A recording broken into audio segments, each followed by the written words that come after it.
It takes a lot off of you to go there and just to be with the animals because they want to see you. Sergeant First Class Isaac McMillan, stationed here in El Paso, volunteers at the shelter. Volunteers help comfort, socialize, and love the rescues at the Humane Society of El Paso while they wait for their second chance at a forever home. The deed, however, is twofold, as most volunteers also find comfort in a variety of ways. I did feel an emptiness because I did have animals my entire life, so being at the Humane Society kind of helped that, and that's how I ended up adopting. Thousands of animals come through the shelter every year, but there's always that one special rescue that tugs at someone's heart a little more than the others. The first time I actually seen Shark was when I first got to Humane Society. Shark, a 3.5-year-old pit bull, caught Isaac's eye and stole his heart. We were going through the kennel and was standing next to the kennel door, and he just stood there and looked at me, and I was like, okay, I'm not going into that kennel. Some animals have a longer stay at the shelter simply because their person or family hasn't found them yet. Throughout that time, whether it's short or long, they show staff and volunteers who they really are. Shark lived at the shelter for almost a year. I actually got to know him a little bit better by forcing myself to go into the kennel with him.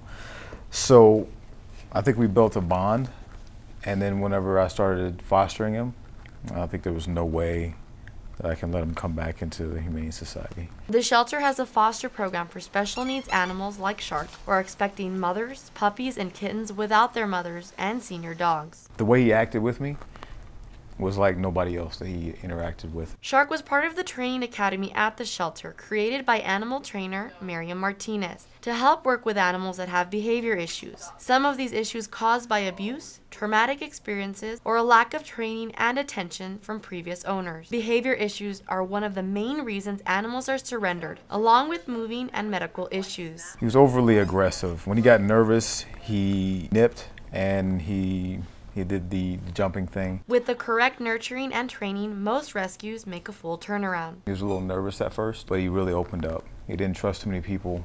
Like, you come to the door, he was very timid about it. He would run to the back door and stay there. But now he goes up to anybody.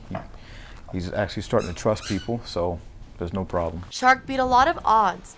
40% of dogs in shelters are his breed, pit bull, and because of the popular negative stereotypes about his kind, it makes it hard to adopt them out. Pit bulls are very misunderstood, but as any of my friends and people that know Shark definitely understand that myth about the pit bull is far beyond what they've seen out of him.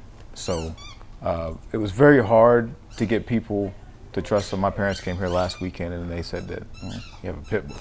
And they kind of gave me the eye. Well, when they came here, they were playing with him just like I am right now. And they couldn't believe it. Shark found his forever home 6 months ago, and Isaac doesn't regret falling for him and bringing him home. There's absolutely no way that I would give him up, because the way he showed me compassion when others didn't, when I came home, the way I was feeling was next to nothing I've ever experienced with a pet that I've ever had.